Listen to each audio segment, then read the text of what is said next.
What's up, engineers? Happy Wednesday. I'm sorry that I can't be with you live today, but this recording will cover everything that I was going to cover live, and you now have the added benefit of being able to pause and rewind so that if you miss something, either building the circuit or looking at the code, that you can go back and do that. So let's go ahead and get started. We're talking about digital inputs today. So in our last class, we used our pins as outputs. So when we did that initial setup, we set our pin mode as an output. That was when we were trying to, turn on and off lights. We were sending those signals out from the Arduino. We were using the Arduino as a power source. Okay, so today we're going to do the opposite of that. So we're going to use our pins as input. So you can kind of think of it like now, like in our last lesson, we were using them as like a mouth. It was talking. It was sending that out. Now it's going to be listening. So we're using our pins as ears.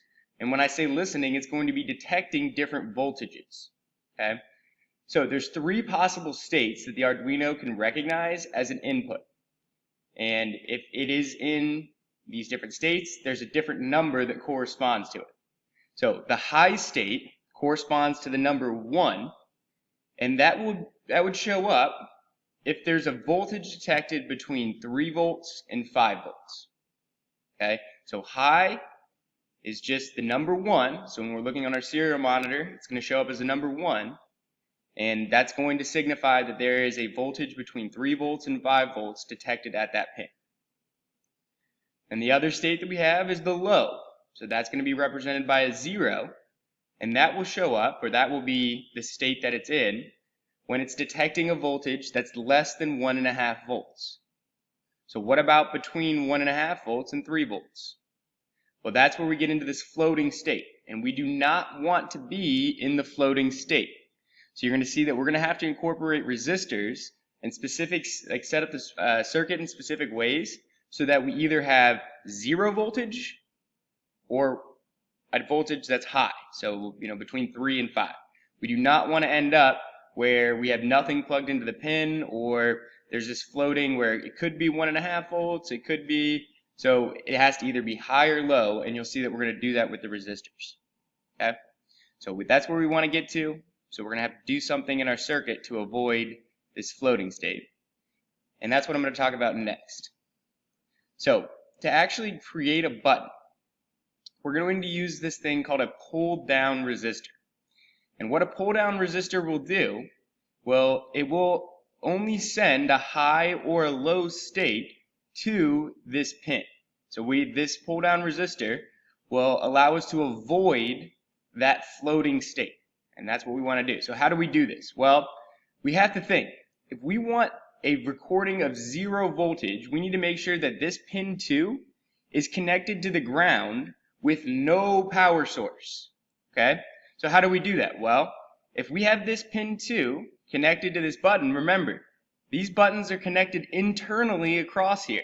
So this will always be connected across.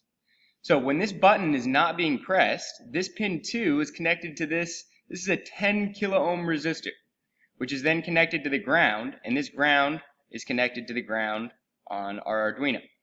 Okay? So you can see that when this button is not pressed, there's going to be nothing flowing between the pin 2, which is our digital read pin, and the ground. So this 5 volts that is connected to the top pin is going to be going, but it's going to stop because the circuit's not complete. Remember, when this button's not pressed, then these legs are not connected. So this 5 volts is not connected to a ground, which means that no current's going to flow. Now, when that button is pressed, when that button is not pressed, we would get a digital read of 0 because we have 0 volts connected to our pin 2. However, when the button is pressed, now that 5 volts is going to be able to flow.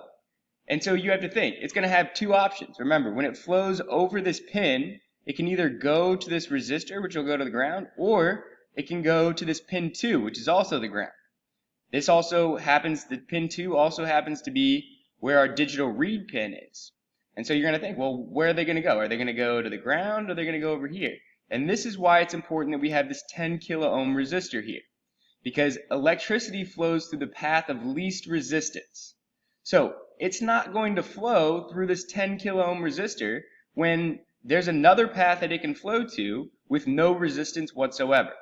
Okay, so even though it does have two paths to flow to, because electricity wants to go through the path of least resistance, this electricity is then going to go through the button, through this wire, to our pin 2, which will then be read, because this is a 5 voltage power source, 5 volts, it would be read as high, which would give us the number 1. Okay? So you have to have this 10 kilo ohm resistor in this circuit. If this was just connected to the ground, we wouldn't be able to get these two different states. We would have a weird floating state in between, but because we have this resistor here, we now know when the button's not pressed, pin 2 is connected to the ground, 0 voltage. When the button is pressed, pin 2 is going to be directly connected to our 5 volts because electricity flows through the path of least resistance. Okay, so let's go ahead and actually build this. A quick reminder, so for your check for understanding today, in Tinkercad, I need to see this document with the correct name, the correct circuit that I'm going to show you how to build, and the correct code. So if you have all three of those, then you'll get 100% on your check for understanding, and you're good to go. Remember, there's no submitting necessary. As long as you have it named correctly, I'll see it in the class. And then the homework tonight is just a quick ed puzzle that, again, kind of goes over this idea of the pull down and pull up resistor. So it's another guy who explains this in a different way, but I want you to really understand this because it's not an easy concept, but I think, if you can see it visually, it's a little bit easier to understand. Okay, so don't forget that there's two things that you owe me. This check for understanding has to be done today. The homework is due tomorrow. Okay, let's go ahead and create this circuit then. So remember, when you get into Tinkercad, we have to go to circuits. There were a few people who were trying to do 3D designs. That doesn't work, okay? We got to do circuits. And then we're going to go ahead and we're going to create a new circuit. And just like what we did when we were creating our outputs, we're first going to actually start with the components. So we need the Arduino, one click there, one click in our space. We need the breadboard, one click there, one click in our space. And then we're going to go ahead and build that pull-up resistor, or pull-down resistor, sorry. So we need a push button. Push button is at the very top. Click push button there. We're going to go ahead and put this in row 25, and we want to span the gap there. So 25, 27, and then going across that gap there. And then the other thing that we saw that we'll need is this resistor. Remember, that's connecting this bottom leg to the ground. And then we're going to need to connect, so this needs to be 10 kilo ohms. 10 kilo ohms there. And then this ground needs to be connected to this ground over here. And then this ground needs to be connected to the ground on the board. So now if we plug into either of these grounds, they're going to be connected to the negative on our Arduino. So we don't have to worry about that. And actually, let's go ahead and make these black to signify that we're connecting to our ground. Okay, so we have our button, which has this leg here connected to our 10 kilo ohm resistor, which is connected to the ground. Our ground is connected to this negative rail, or this negative rail is connected to this negative rail, which is connected to the ground on our Arduino. Remember, the ground on the Arduino is the negative, thinking like in a battery. Okay? Okay, so we've got that done. So then the next thing that we want to do is we want to connect the other leg, so this pin 2, to the same leg that's connected to our resistor. So row 27 is where this leg is connected.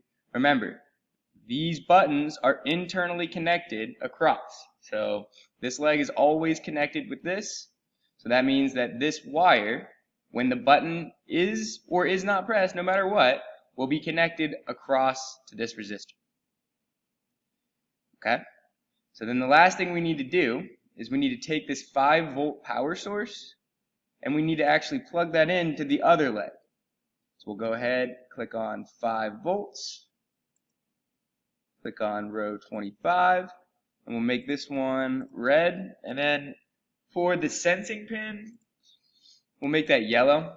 Because remember, this pin 2 is a digital read. So it's going to be reading either a 0, because it's going to have 0 voltage if it's not pressed, or if the button is pressed, then you're going to have this 5 volts connected through the button to pin 2. So it's either going to read a 0 or a 1, and we can actually see that if we type some coding. So this is the circuit that you need. Make sure that you have that all connected. This ground is important. This ground wire is important. The resistor is important. Pin 2 is what we're going to be setting up as our digital input. And then the 5 volts. We could use the 3.3 volts. That would work as well. But 5 volts will 100% ensure that this pin 2 reads high when the button is pressed. Okay, so let's get into the code then. Remember, we're not doing blocks, we're doing text. And so, let me just zoom out here, zoom back in so I can get this in view. But just like what we did in the outputs, the first thing we need to do is we need to signify that this pin 2 is going to be being used, and we have to say how it's going to be being used.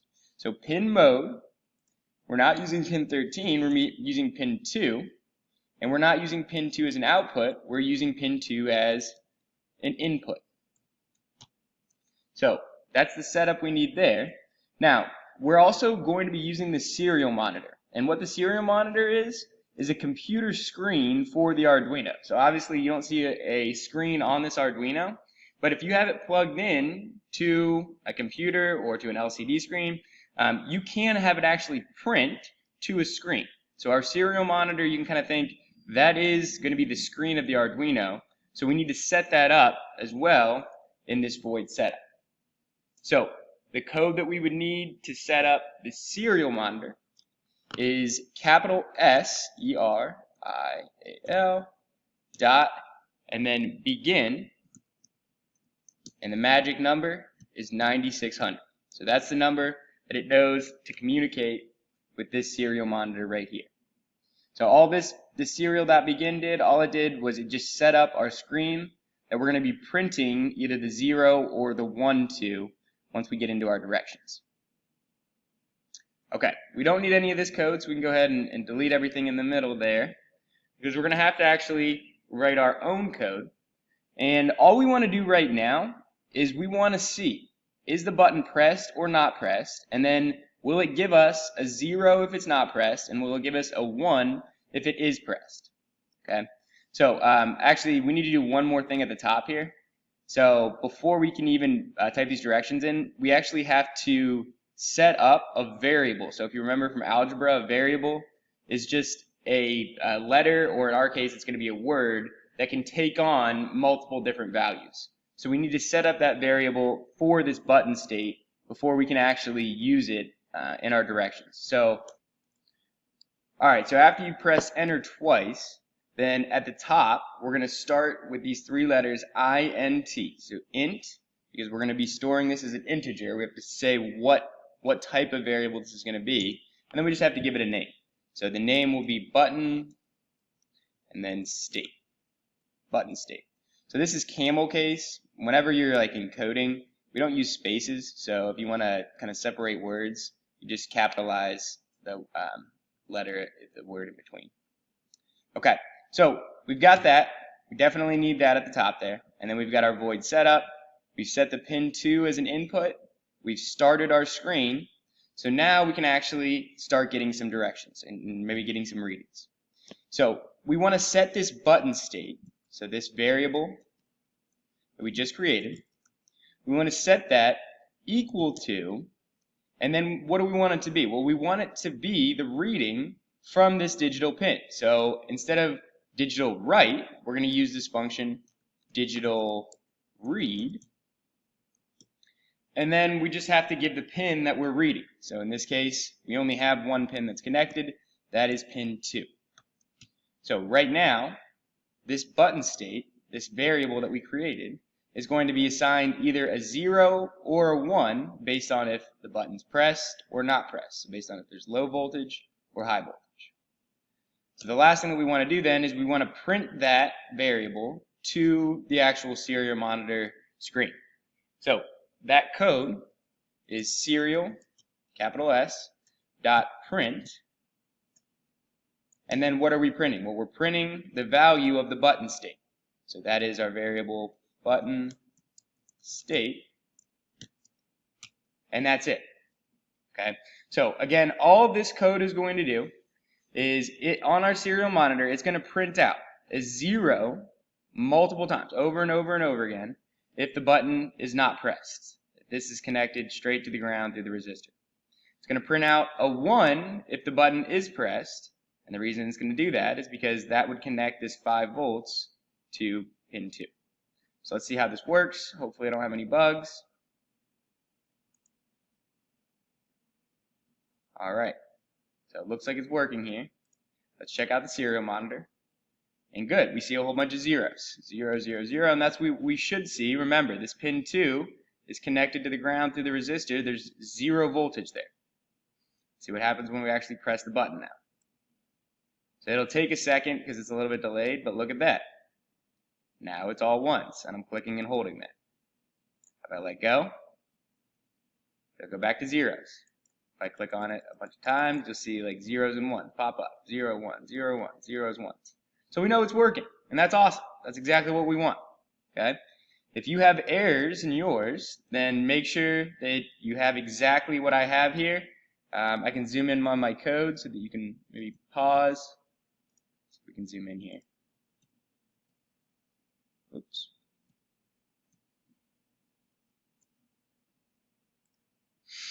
Alright, so make sure you have this exact code.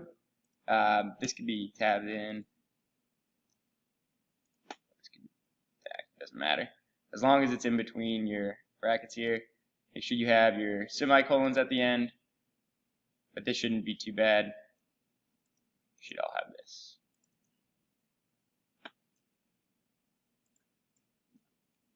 Okay. So we're going to go ahead and add in one more component because we already know how to add in an LED circuit. So that's going to be pretty easy to do. Let's go ahead and build a quick LED circuit. So remember, to do that, we need an LED. We need a resistor. It's going to be connecting the cathode to the ground.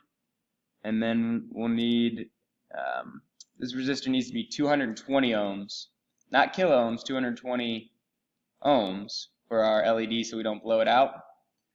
And then we just need a wire from one of our pins to the cathode. And we'll make that red because that's the positive. Okay, so all I did here was just created one of these basic LED circuits that's going from pin 8 to the anode, through the LED, through a 220 ohm resistor to the ground. Okay, so what do we want to do with this? Well, what we want to do is we want to turn this on when the button is being pressed. So how are we going to do that? Well, there is a block of code, there's a function called an if statement. And basically what this allows us to do is it allows us to do one thing if a certain condition is met. And then do something else if that condition is not met. Okay? So you can think we have two conditions. We have a 1 when the button is pressed. We have a 0 when the button is not pressed.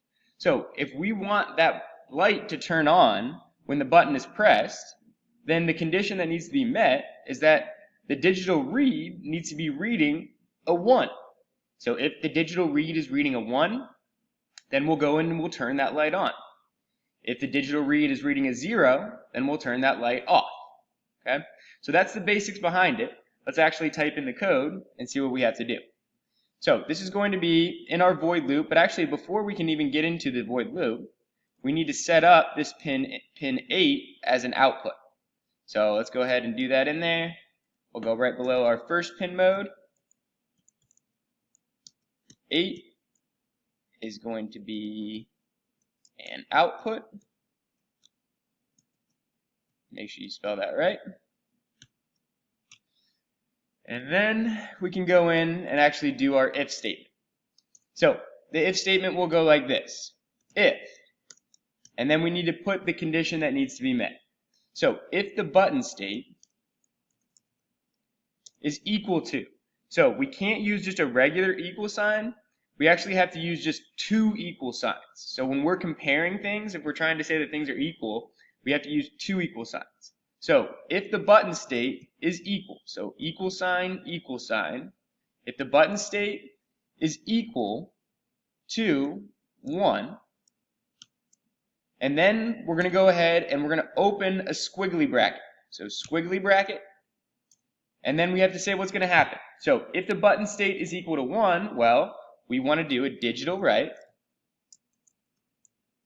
for pin 8, and we want to make it high.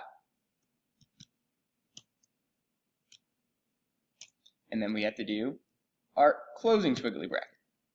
So you can see that this is just like a kind of a void loop, right? Where you have an open and then you have a closed, except it's just a mini, it's like in between it. So if this is true, then this is going to happen.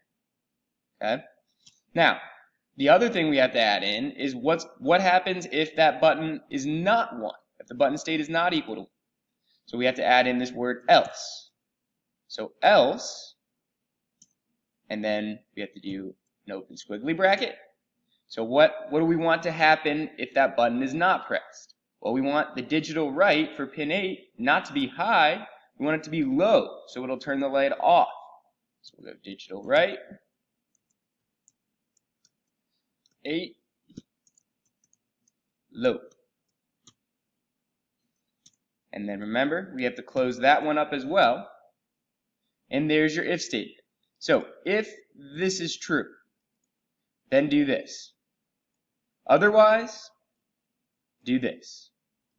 Notice how in both of those, zoom in a little bit, in both of those, we have to start the code block with the squiggly bracket and close it.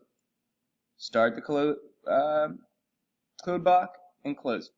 Just like with the void loop, we have to start it and close it.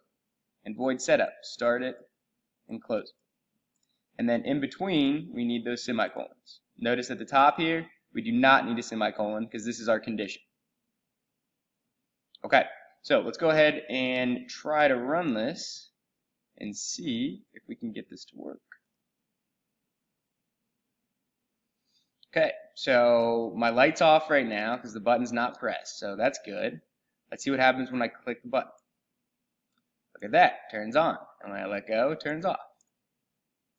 Okay, that's exactly what should be happening. If we look at the serial monitor, it's doing the same thing, right? So 0 right now. If I click the button, it's going to turn to a 1. Remember, it's a little bit delayed, so it's a little delayed. It'll take a second. But there we go. I'll let go. It'll go back to being a 0. If I click it a couple times, you'll see the 0s and 1s. And that's all this light is doing. This is just reading either a 0 or 1 and turning off or on based on whether it's a 0 or 1. Okay. So if you have that all, and this is right, this is working, then we need to make sure that we have the document named correctly. So the name of this document is your last name, and then underscore digital inputs. Digital inputs. So your last name, and then digital inputs, and then if you have that, this is working, got the right code, then you are good. Remember, there's no submissions necessary. Do not forget about your homework that's on Edpuzzle. And then I will see you all in class on Monday this week. See you later.